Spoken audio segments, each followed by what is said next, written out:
and I'd like to have your perspective on what you observe.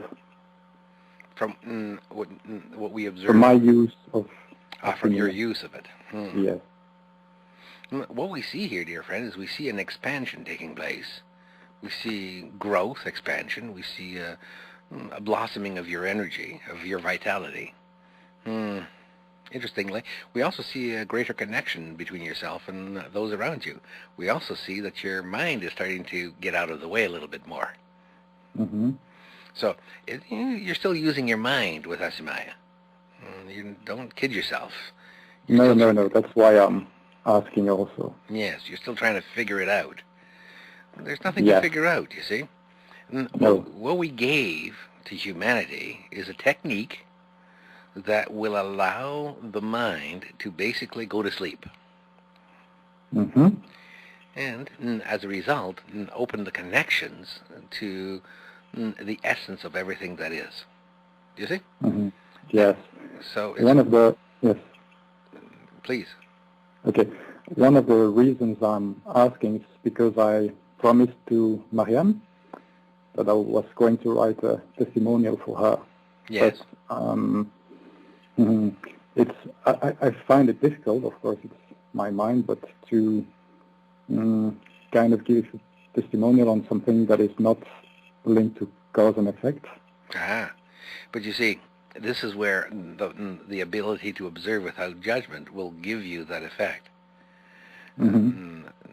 If you observe without judgment, you'll observe in the broader sense, in the global sense, if you want to call it that.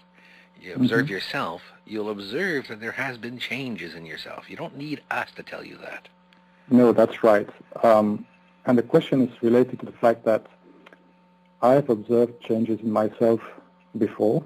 Yes. I also have met interesting people who do a lot of interesting stuff, like people who cannot walk and they will reconnect the nerves.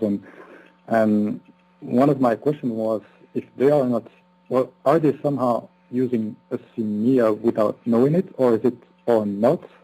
Do you see what I mean? Because most individuals, understand here, most individuals use their minds to create their reality. Mm-hmm. And that's their choice. The mind is an interference in everything. Individuals who have grown nerves, additional limbs, for example, they still use their minds. They just believe something else. They believe in their capability. Now, underlying all that belief, underlying all that mind activity, that mental activity, underlying all of that, of course, is the awareness that they are energy. They are not consciously aware of that.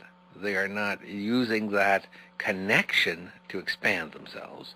They're not using that connection in order to grow their limbs or their nerves, as you said. Do you see? So they're really just using their minds. It's as simple as that. Now, you could, if you wanted to, grow another limb quite easily. However, your mind doesn't allow you that opportunity. The reason you could is because underlying all of your mind is your awareness that you are energy, true energy. And energy, of course, can manifest itself in a variety of different ways. It doesn't have to manifest in a specific way. And from that perspective, you could, therefore, grow another limb. You see? You wouldn't allow yourself to grow, for example, a third arm because your mind perceives you only need two. So unless you eliminated one, the mind wouldn't allow you to grow another. Do you see? Yes. So the mind is very restrictive. It has a great deal of perspectives, psychologies, belief structures that limit its experience, its expression.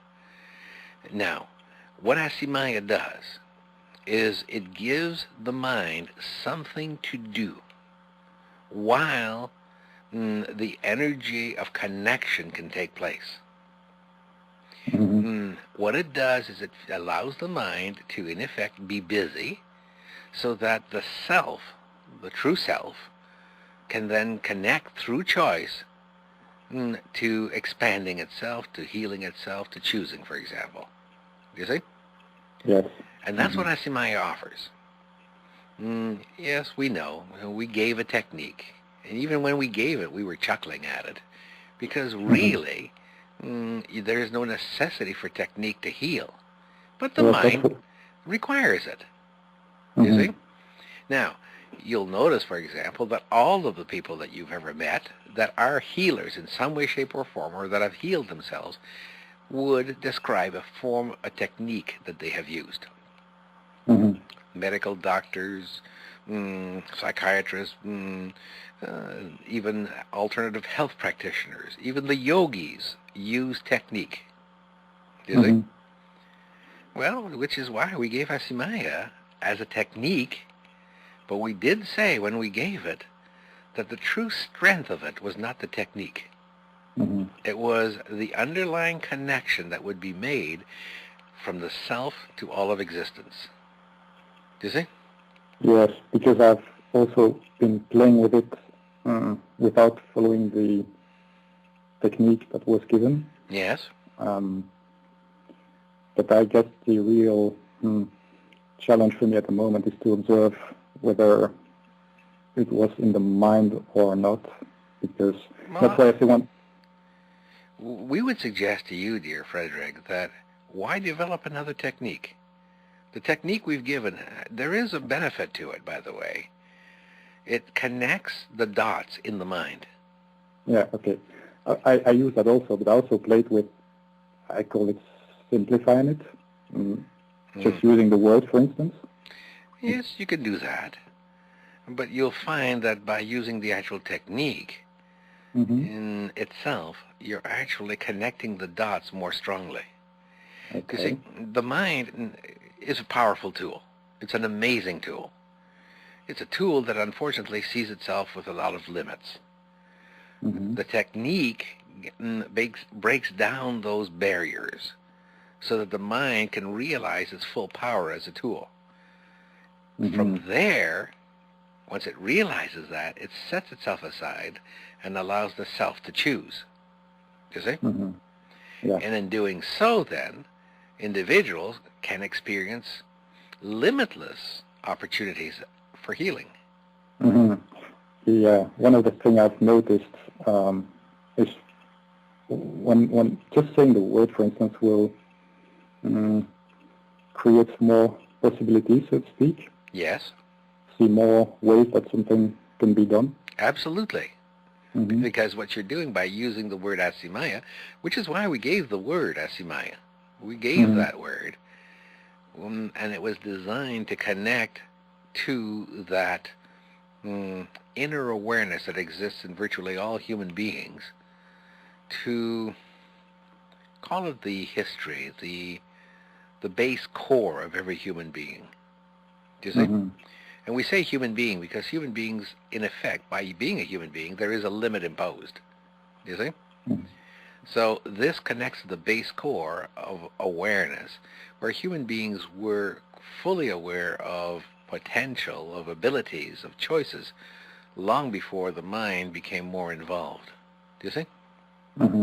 So the word Asymya, basically, it runs inside of you and goes right to the very core of your DNA, of your atomic substructure. Do you see? Yes. So it would be fair to say that some of the choices that I made, I wouldn't have made without Asymya? We not only fair, dear friend, it would also be accurate. Okay. Okay. Thank you.